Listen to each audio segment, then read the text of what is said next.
दोस्तों नमस्कार। आप सभी को बता दें कि ज्ञान बिंदु जीएस एकेडमी के द्वारा जो 6 अक्टूबर को बिहार दरोगा का टारगेट बैच शुरू हुआ है, जिस बैच में ओनली और ऑब्जेक्टिव क्वेश्चन करवाया जा रहा है, वही ऑब्जेक्टिव क्वेश्चन हम यहाँ पर फ्री में करवा रहे हैं। तो आज हम देखेंगे इकोनॉमिक्स में चैप्टर नंबर 3 के क्वेश्चनों को, और चैप्टर नंबर 3 में हमने 75 नंबर क्वेश्चन तक कंप्लीट करा दिया है।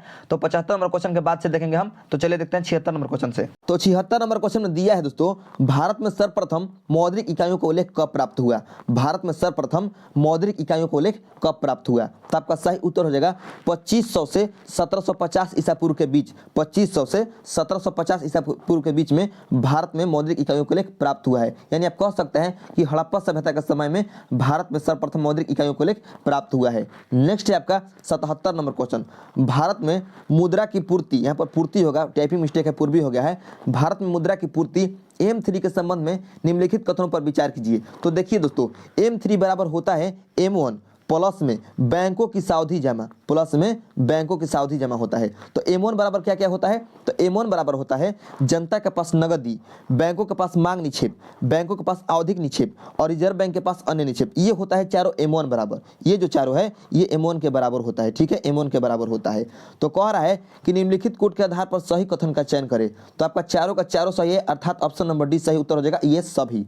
नेक्स्ट है 78 नंबर क्वेश्चन, निम्नलिखित कथनों पर विचार कीजिए। और आपका पहला कथन है जनता के पास मुद्रा, और 2 नंबर कथन में है बैंकों के पास नगदी। आइए 3 नंबर कथन को देखते हैं। 3 नंबर कथन में क्या है। 3 नंबर कथन में है दोस्तों, यहाँ पर 3 नंबर कथन में बैंकों में सावधि जमा, और 4 नंबर कथन में है डाकघर बचत बैंक जमा। अब क्वेश्चन कह रहा है उपरोक्त मदों में से किन्हें भारत में आरक्षित मुद्रा यानी रिजर्व मनी के रूप में सम्मिलित किया जाता है। निम्नलिखित कोड के माध्यम से सही उत्तर दीजिए। तो देखिए, भारत में आरक्षित मुद्रा के संदर्भ में जो सम्मिलित किया जाता है, ये सम्मिलित किया जाता है, आपको हम बता दें दोस्तों, इन दोनों को, जनता के पास मुद्रा को और बैंकों के पास नगदी को, ये दोनों को भारत में आरक्षित मुद्रा में सम्मिलित किया जाता है। तो आपका सही उत्तर हो जाएगा 1 और 2, यानी ऑप्शन नंबर आपका सही उत्तर हो जाएगा ऑप्शन नंबर ए, 1 और 2 दोनों। नेक्स्ट है आपका 79 नंबर क्वेश्चन, किसी वस्तु की कीमत में वृद्धि से क्या अभिप्रेत है। तो आपका सही उत्तर हो जाएगा केवल मुद्रा यानी करेंसी के मूल्य में गिरावट, करेंसी के मूल्य में गिरावट वृद्धि से अभिप्रेत है। नेक्स्ट है 80 नंबर क्वेश्चन। 80 नंबर क्वेश्चन में दिया है दोस्तों, भारतीय रिजर्व बैंक यानी आरबीआई मुद्रा आपूर्ति को M1, M2, M3, M4 में बांटता है। M1 के अंतर्गत निम्न में से कौन आते हैं। M1 के अंतर्गत कौन आते हैं। तो देखिए, M1 के अंतर्गत जो आता है वह है बैंक की मांग जमाएं, करेंसी नोट व सिक्के, रिजर्व बैंक की अन्य जमाएं। ठीक है, ये तीनों आता है। डाकघर के पास बचत बैंक जमाएं M1 के अंतर्गत नहीं आता है। तो आपका सही उत्तर हो जाएगा 1, 2 और 3। तो 1, 2 और 3 किस ऑप्शन में है। तो ऑप्शन नंबर बी में, अर्थात ऑप्शन नंबर बी आपका सही उत्तर हो जाएगा। नेक्स्ट है आपका 81 नंबर क्वेश्चन, भारत में निम्नलिखित में किन के योग से सुलभ मुद्रा बनती है। तो आपका सही उत्तर हो जाएगा जनता के पास करेंसी, जनता की मांग जमा राशि और भारतीय रिजर्व बैंक में अन्य जमा राशि, यानी 1, 2, 4 आपका सही उत्तर हो जाएगा। बैंकों में सर्वाधिक जमा राशि से सुलभ मुद्रा नहीं बनती है। ठीक है, तो आपका सही उत्तर हो जाएगा 1, 2 और 4, यानी ऑप्शन नंबर सी आपका सही उत्तर हो जाएगा। नेक्स्ट आपका 82 नंबर क्वेश्चन, किसी भी देश द्वारा मुद्रा के अवमूल्यन का तात्पर्य क्या है। तो आपका सही उत्तर हो जाएगा आयात प्रतिस्थापन को प्रोत्साहन करना या देना, निर्यात का विस्तार करना और व्यापार घाटे को संतुलन में लाना, यानी 1, 2, 4 इसमें भी आपका सही उत्तर हो जाएगा। आयात का विस्तार करना नहीं होगा। ठीक है, तो आपका सही उत्तर हो गया 1, 2 और 4, यानी ऑप्शन नंबर सी आपका सही उत्तर हो गया। नेक्स्ट आपका 83 नंबर क्वेश्चन। 83 नंबर क्वेश्चन में दिया है दोस्तों, रुपए की परिवर्तनशीलता से क्या तात्पर्य है। ठीक है, रुपए की परिवर्तनशीलता से क्या तात्पर्य है। तो आपका सही उत्तर हो जाएगा दोस्तों ऑप्शन नंबर सी, यानी रुपए को अन्य मुद्राओं में और अन्य मुद्राओं को रुपए में परिवर्तित करने की स्वतंत्र रूप से अनुज्ञा प्रदान करना, यही है रुपए की परिवर्तनशीलता, यानी ऑप्शन नंबर सी आपका सही उत्तर हो जाएगा। नेक्स्ट है 84 नंबर क्वेश्चन। 84 नंबर क्वेश्चन में दिया है दोस्तों, निम्नलिखित में से कौन सा या कौन से कथन सही है। और आपका पहला कथन में है उच्च समृद्धि मुद्रास्फीति की ओर ले जाएगी। तो ये आपका कथन जो है सही है। 2 नंबर कथन में है उच्च समृद्धि मुद्रा अस्फीति की ओर ले जाएगी। तो ये आपका कथन गलत है। ठीक है, तो आपका सही उत्तर हो जाएगा केवल 1, यानी ऑप्शन नंबर ए। नेक्स्ट है आपका 85 नंबर क्वेश्चन, निम्नलिखित कथनों पर विचार कीजिए। और आपका पहला कथन है मुद्रास्फीति ऋणियों को लाभ पहुंचाती है। तो ये आपका कथन जो है सही है। 2 नंबर में है मुद्रास्फीति बॉन्ड धारकों को लाभ पहुंचाती है। तो ये आपका कथन गलत है, क्योंकि जो मुद्रास्फीति है ये बॉन्ड धारकों को हानि पहुंचाती है, हानि लॉस पहुंचाती है, इसलिए आपका कथन गलत है। तो आपका सही उत्तर क्या हो जाएगा। सही उत्तर हो जाएगा केवल 1, यानी ऑप्शन नंबर ए। नेक्स्ट है आपका 86 नंबर क्वेश्चन, भारत में विदेशी मुद्रा में शामिल है, विदेशी मुद्रा में कौन कौन सा शामिल है? तो देखिए भारत में जो विदेशी मुद्रा में शामिल है वह है स्वर्ण यानी सोना, विदेशी मुद्रा SDR यानी 1, 2 और 3 शामिल है। तो आपका सही उत्तर हो जाएगा ऑप्शन नंबर ए, 1, 2 और 3। नेक्स्ट है आपका 87 नंबर क्वेश्चन, काली मुद्रा क्या है? काली मुद्रा क्या है? तो आपका सही उत्तर हो जाएगा दोस्तों ऑप्शन नंबर इसमें डी, यानी यह अवैध आय है जिस पर आयकर यानी टैक्स नहीं दिया गया है, यह है काली मुद्रा यानी काला धन। नेक्स्ट है आपका 88 नंबर क्वेश्चन, मुद्रास्फीति की शून्य दर उस वर्ष में अवश्य मानी जाती है तब। तो आपका सही उत्तर हो जाएगा, आपका सही उत्तर हो जाएगा इसमें ऑप्शन नंबर ए, यानी वर्ष के तब वर्ष के प्रत्येक सप्ताह में मुद्रास्फीति की वार्षिक दर शून्य रहे। मुद्रास्फीति की शून्य दर उस वर्ष में अवश्य मानी जाती है तब वर्ष के प्रत्येक सप्ताह में मुद्रास्फीति की वार्षिक दर शून्य रहे। ठीक है, तो ऑप्शन नंबर ए आपका सही उत्तर हो गया। नेक्स्ट है 89 नंबर क्वेश्चन, भारत में मुद्रास्फीति दर की माप किस आधार पर होती है? तो आपका सही उत्तर हो जाएगा थोक मूल्य सूचकांक में, थोक मूल्य सूचकांक में। नेक्स्ट है आपका 90 नंबर क्वेश्चन, 90 नंबर क्वेश्चन में दिया है दोस्तों, निम्नलिखित कीमत सूचकांक में से केंद्र सरकार के कर्मचारियों उसके बाद क्या है, कर्मचारियों के बाद है इसमें कर्मचारियों की मजदूरी में क्षतिपूर्ति हेतु किसका प्रयोग किया जाता है? क्वेश्चन एक बार और रिपीट कर रहे हैं हम, निम्नलिखित कीमत सूचकांकों में से केंद्र सरकार के कर्मचारियों की मजदूरी में क्षतिपूर्ति हेतु किसका प्रयोग किया जाता है? तो आपका सही उत्तर हो जाएगा दोस्तों ऑप्शन नंबर बी, औद्योगिक कर्मियों के लिए उपभोक्ता कीमत सूचकांक। नेक्स्ट है आपका 91 नंबर, किसे प्लास्टिक मनी कहा जाता है? प्लास्टिक मनी किसे कहा जाता है? तो क्रेडिट कार्ड को प्लास्टिक मनी कहा जाता है। नेक्स्ट है आपका 92 नंबर, स्मार्ट मनी शब्द का प्रयोग होता है किसमें? तो आपका सही उत्तर हो जाएगा 92 नंबर क्वेश्चन का option number A, internet banking में स्मार्ट मनी शब्द का प्रयोग होता है। नेक्स्ट है आपका 93 नंबर क्वेश्चन, निम्नलिखित कथनों पर विचार कीजिए।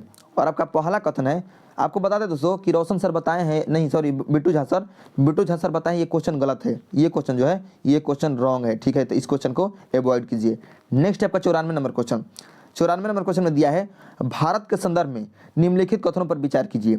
और आपका पहला कथन में दिया है दोस्तों कि भारत में थोक कीमत सूचकांक यानी WPI केवल मासिक आधार पर उपलब्ध है। तो ये आपका कथन सही है। ठीक है, 2 नंबर कथन में है औद्योगिक कामगारों के लिए उपभोक्ता कीमत सूचकांक यानी CPI IW खाद्य वस्तुओं को कम महत्व देती है। तो ये भी आपका कथन सही है। तो कह रहा है कि उपरोक्त में कौन सा कथन सही है? तो 1 और 2 दोनों यानी ऑप्शन नंबर सी आपका सही उत्तर हो जाएगा। नेक्स्ट आपका 95 नंबर क्वेश्चन, भारत में मुद्रा गुणक को परिभाषित किया जाता है कैसे? तो आपका सही उत्तर हो जाएगा बृहत मुद्रा बटा में आरक्षित मुद्रा, इसके द्वारा भारत में मुद्रा गुणक को परिभाषित किया जाता है। 96 नंबर क्वेश्चन में दिया है दोस्तों, सूची 1 को सूची 2 से सम्मिलित कीजिए और सूचियों को नीचे दिए गए कोड का प्रयोग करके सही उत्तर चुनिए। और यहाँ पर देशों का नाम है और यहाँ पर उनके मुद्राओं का नाम है और कह रहा है सम्मिलित कीजिए। तो देखिए यहाँ पर PDF थोड़ा सा कट गया है, इसलिए PDF को हमें थोड़ा सा छोटा करना पड़ेगा, तभी जाकर आपको पूरा ऑप्शन दिखाई देगा यहाँ पर। तो देखिए आपको अब दिखाई दे रहा होगा। सबसे पहले है आपका ए नंबर मैक्सिको और कह रहा है कि मैक्सिको के मुद्रा का नाम क्या है? तो मैक्सिको के मुद्रा का नाम है पेसो, यानी ए का हो जाएगा आपका 2। बी नंबर में ऑस्ट्रिया और ऑस्ट्रिया के मुद्रा का नाम है दोस्तों आपको बता दें सिलिंग, यानी बी का हो जाएगा आपका 4, बी का क्या हो जाएगा 4 हो जाएगा। सी नंबर में है जापान और जापान के मुद्रा का नाम है येन, तो सी का हो जाएगा 2, येन नाम है। और डी में है सऊदी अरब और सऊदी अरब के मुद्रा का नाम है रियाल, यानी डी का हो जाएगा आपका 3। इस प्रकार आपका 2 4 1 3। तो आइए देखते हैं 2 4 3 1 3 किस ऑप्शन में है? तो 2 4 1 3 है ऑप्शन नंबर यहाँ पर बी में। तो ऑप्शन नंबर बी आपका सही उत्तर हो जाएगा। नेक्स्ट आपका 97 नंबर क्वेश्चन, मुद्रा प्रसार के बारे में जो असत्य है उसे चिन्हित कीजिए। ठीक है, यानी जो गलत है उसे चिन्हित कीजिए। तो आपका सही उत्तर हो जाएगा 97 नंबर क्वेश्चन का ऑप्शन नंबर डी, यानी मुद्रा प्रसार की दर से नीचे जाने का तात्पर्य कीमतों का घटना नहीं है। मुद्रा प्रसार की दर से नीचे जाने का तात्पर्य कीमतों का घटना नहीं है। नेक्स्ट है दोस्तों 98 नंबर क्वेश्चन, मुद्रास्फीति की दरें किस सूचकांक पर आधारित होती है? तो 98 नंबर क्वेश्चन का आपका सही उत्तर हो जाएगा ऑप्शन नंबर बी, थोक मूल्य सूचकांक पर। ठीक है, नेक्स्ट है 99 नंबर क्वेश्चन, मुद्रा स्वयं मुद्रा की निर्माण करती है, यहाँ पर निमिड़ नहीं होगा, यहाँ पर थोड़ा सा टाइपिंग मिस्टेक, निर्माण करती है, यहाँ पर निर्माण होगा। ठीक है, मुद्रा स्वयं मुद्रा का निर्माण करती है, यह परिभाषा किसने प्रस्तुत की? तो आपका सही उत्तर हो जाएगा क्राउथर ने। नेक्स्ट है आपका 100 नंबर, ग्रेशम का नियम निम्नलिखित में से किससे संबंधित है? तो हमने पिछले वीडियो में आपको बताया है कि ग्रेशम का नियम जो है मुद्रा के प्रचलन से संबंधित है। नेक्स्ट आपका 101 नंबर क्वेश्चन, ऐसी विदेशी मुद्रा जिसमें शीघ्र पलायन कर जाने की प्रवृत्ति हो वह कहलाती है? तो आपका कहलाती है गर्म मुद्रा, hot money, hot money. Next आपका 102 नंबर क्वेश्चन, हवाला क्या है? हवाला क्या है? तो आपका सही उत्तर है दोस्तों विदेशी मुद्रा का अवैध कारोबार, विदेशी मुद्रा का अवैध कारोबार। नेक्स्ट आपका 103 नंबर क्वेश्चन, हार्ड करेंसी से क्या तात्पर्य है? हार्ड करेंसी से क्या तात्पर्य है? तो आपका सही उत्तर हो जाएगा वह मुद्रा जिसकी आपूर्ति मांग की अपेक्षा कम हो, वह है हार्ड मुद्रा। नेक्स्ट है 104 नंबर क्वेश्चन, सॉफ्ट करेंसी से क्या तात्पर्य है? तो सॉफ्ट करेंसी, आइए देखते हैं ऑप्शन क्या है। ऑप्शन में यहाँ पर ऑप्शन दिया है 100, ठीक है, ऑप्शन यहाँ पर है, थोड़ा सा यहाँ पर है 104 नंबर क्वेश्चन का, सॉफ्ट करेंसी से क्या तात्पर्य है? तो आपका सही उत्तर हो जाएगा ऑप्शन नंबर बी, वह मुद्रा जिसकी आपूर्ति मांग की अपेक्षा अधिक हो, वह है सॉफ्ट मुद्रा, वह सॉफ्ट मुद्रा कहलाती है। नेक्स्ट आपका 105 नंबर क्वेश्चन, जिस मुद्रा में भुगतान करने पर लेनदार कानूनी तौर पर स्वीकार करने से इनकार नहीं कर सकता है उसे क्या कहते हैं? तो आपका सही उत्तर हो जाएगा 105 नंबर क्वेश्चन का ऑप्शन नंबर ए, विधिग्राह्य मुद्रा, विधिग्राह्य मुद्रा। नेक्स्ट है आपका 106 नंबर क्वेश्चन, सस्ती मुद्रा से क्या अभिप्राय है? सस्ती मुद्रा से क्या अभिप्राय है? तो आपका सही उत्तर रहेगा 106 नंबर क्वेश्चन का ऑप्शन नंबर बी, देश में उद्योगों, व्यवसायों और उपभोक्ताओं को कम ब्याज दरों पर ऋण उपलब्ध होना, ठीक है।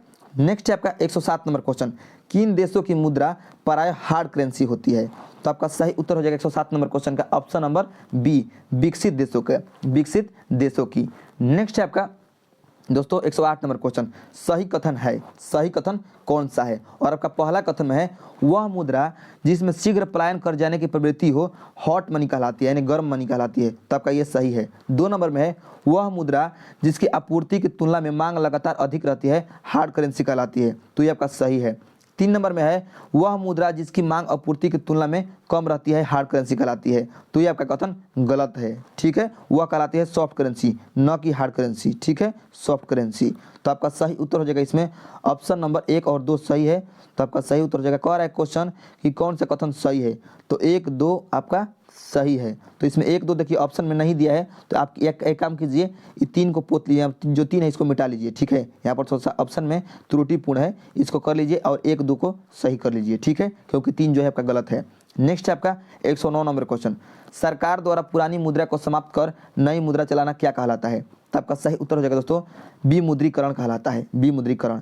नेक्स्ट 110 नंबर क्वेश्चन, मुद्रा संकुचन का कारण क्या होता है? तो आपका सही उत्तर हो जाएगा ऑप्शन नंबर सी, यानी माल एवं सेवाओं की पूर्ति की तुलना में मुद्रा की पूर्ति में कमी, ये कहलाता है मुद्रा का संकुचन। नेक्स्ट आपका 111 नंबर क्वेश्चन, निम्नलिखित में कौन मुद्रा आपूर्ति नियंत्रण में सहायक नहीं है? तो आपका सही उत्तर हो जाएगा 111 नंबर क्वेश्चन का ऑप्शन नंबर ए, यानी मुक्त बाजार नीति, मुक्त बाजार नीति। नेक्स्ट है आपका 112 नंबर क्वेश्चन, वह अवस्था जिसमें मुद्रा का मूल्य गिर जाता है और कीमतें बढ़ जाती है क्या कहलाती है? तो आपका सही उत्तर हो जाएगा मुद्रास्फीति, मुद्रास्फीति कहलाती है। नेक्स्ट 113 नंबर क्वेश्चन, अर्थव्यवस्था की वैसी स्थिति जिसमें मुद्रास्फीति के साथ मंदी की स्थिति हो क्या कहलाती है? तो आपका सही उत्तर हो जाएगा स्टैगफ्लेशन, स्टैगफ्लेशन कहलाती है, स्टैगफ्लेशन कहलाती है, सॉरी स्टैगफ्लेशन। नेक्स्ट आपका 114 नंबर क्वेश्चन, मुद्रास्फीति से बाजार की वस्तुएं क्या होती हैं? तो आपका सही उत्तर हो जाएगा बाजार की वस्तुएं महंगी हो जाती है। नेक्स्ट है 115 नंबर क्वेश्चन, लगातार बढ़ती कीमतों की प्रक्रिया होती है, तो आपका सही उत्तर हो जाएगा मुद्रास्फीति, मुद्रास्फीति होती है। नेक्स्ट आपका 116 नंबर क्वेश्चन, घाटे की वित्त व्यवस्था में व्यय और राजस्व का अंतर अतिरिक्त कागजी मुद्रा छापकर पाटते हैं, इस युक्ति का उद्देश्य आर्थिक विकास है, परंतु यदि यह विफल हुई तो इसमें कौन सी स्थिति उत्पन्न होती है? तो आपका सही उत्तर हो जाएगा ऑप्शन नंबर सी, मुद्रास्फीति। नेक्स्ट है 117 नंबर क्वेश्चन, निम्नलिखित में वह वर्ग कौन है जिसको मुद्रास्फीति के कारण सबसे अधिक हानि होती है? तो आपका सही उत्तर हो जाएगा दोस्तों देनदार, यानी देने वाला को मुद्रास्फीति में सबसे ज्यादा हानि होती है। नेक्स्ट है आपका 118 नंबर, मुद्रास्फीति से लाभान्वित होता है कौन? तो आपका सही उत्तर हो जाएगा जो है इसमें ऋणी लाभान्वित होता है, ऋणी। नेक्स्ट है आपका 119, मुद्रास्फीति की उच्च दर और बेरोजगारी की उच्च दर की एक साथ उपस्थिति को क्या कहते हैं? तो आपका सही उत्तर हो जाएगा दोस्तों इसको कहते हैं स्टैगफ्लेशन।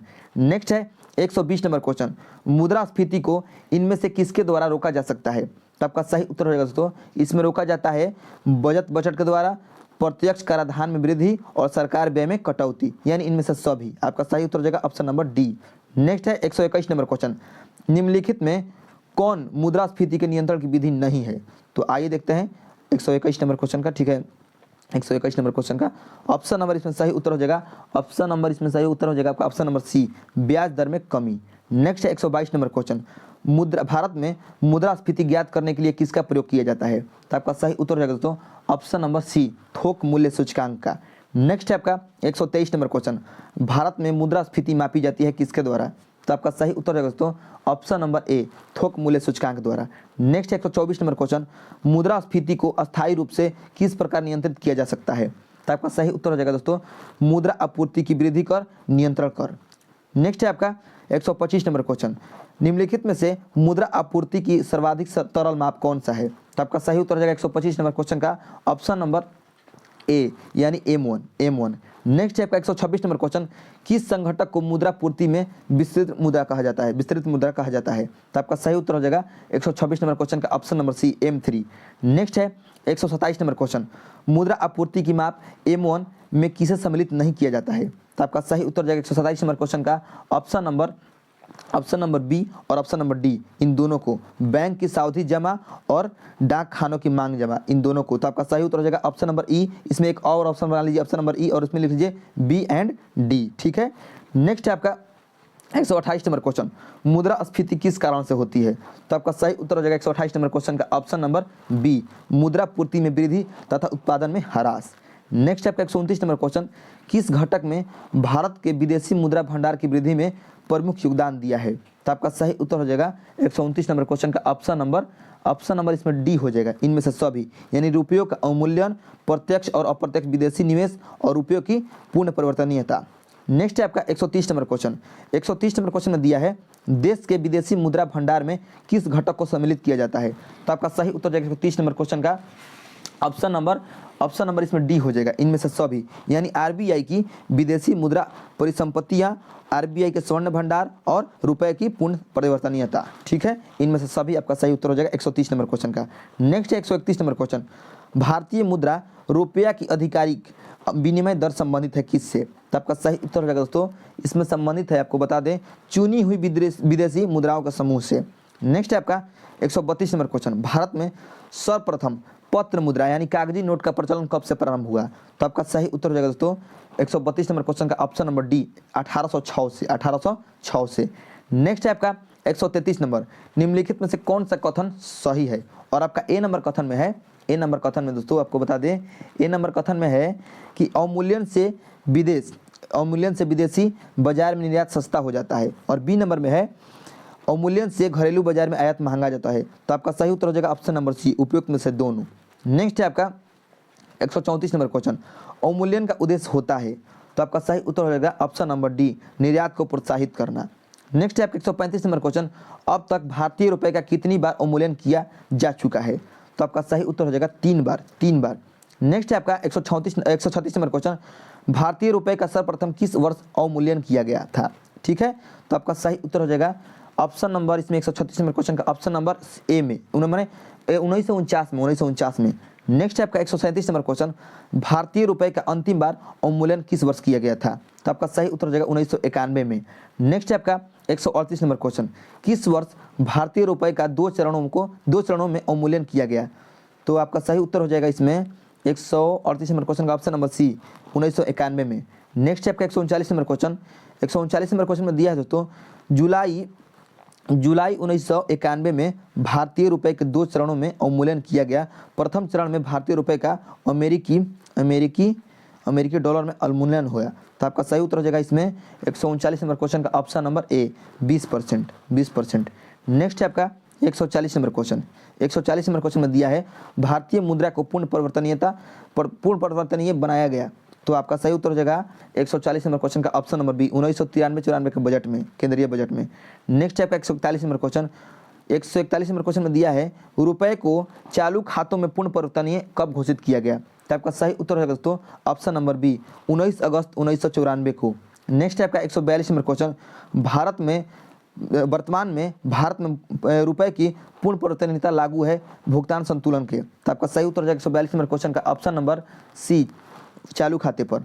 नेक्स्ट है 143 नंबर क्वेश्चन, रिजर्व बैंक के नोट का निर्गमन विभाग के पास हर समय कम से कम कितने मूल्य का स्वर्ण कोष रहना चाहिए। तो आपका सही उत्तर हो जाएगा दोस्तों, कम से कम रहना चाहिए 115 करोड़, 115 करोड़। नेक्स्ट है आपका 144 नंबर क्वेश्चन, 10 रुपए के नोट पर किसके हस्ताक्षर होते हैं। तो आपका सही उत्तर हो जाएगा गवर्नर, भारतीय रिजर्व बैंक के गवर्नर के। नेक्स्ट है 145 नंबर क्वेश्चन, भारत में 20 रुपए एवं इससे उच्च मूल्य वर्ग के नोटों की छपाई किस प्रेस में होती है। तो आपका सही उत्तर हो जाएगा option number B, currency note press Dewas में।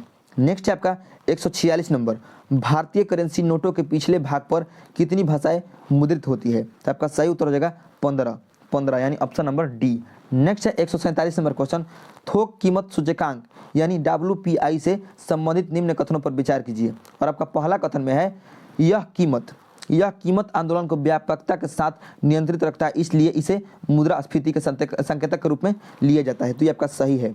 2 नंबर कथन में दिया है दोस्तों, 2 नंबर कथन में, भारत में साप्ताहिक थोक कीमत सूचकांक के संकलन तथा प्रकाशन का कार्य आर्थिक परामर्श कार्यालय को सौंपा गया। तो ये भी आपका जो कथन है ये गलत है, ठीक है। तो सही कौन सा है, केवल एक यानी ऑप्शन नंबर ए आपका सही उत्तर हो जाएगा। नेक्स्ट 148 नंबर क्वेश्चन, भारतीय रिजर्व बैंक करेंसी नोट जारी करता है। तो आपका सही उत्तर हो जाएगा ऑप्शन नंबर इसमें सी, नियत न्यूनतम आरक्षण प्रणाली के अंतर्गत।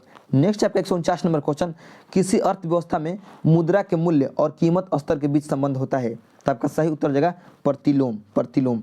नेक्स्ट आपका 150 नंबर, स्टैगफ्लेशन स्थिति है किसकी। तो आपका सही उत्तर हो जाएगा इसमें ऑप्शन नंबर सी, गतिरोध और मुद्रास्फीति की। तो 150 आपका क्वेश्चन समाप्त हो चुका है, ठीक है, यानी आपका चैप्टर नंबर 3 समाप्त हो चुका है। नेक्स्ट वीडियो में हम चैप्टर नंबर 4 को देखेंगे। आज थोड़ा सा हमारा तबीयत ठीक ठाक नहीं है, इसलिए हम क्लास अच्छे से नहीं करा पाए हैं, लेकिन जो आंसर बता दिए हैं आप लोग नोट कर लीजिएगा, ठीक है। मेरा प्रॉब्लम थोड़ा सा समझिएगा, क्लास लेते लेते थोड़ा सा हमारा तबीयत थोड़ा सा खराब हो गया है।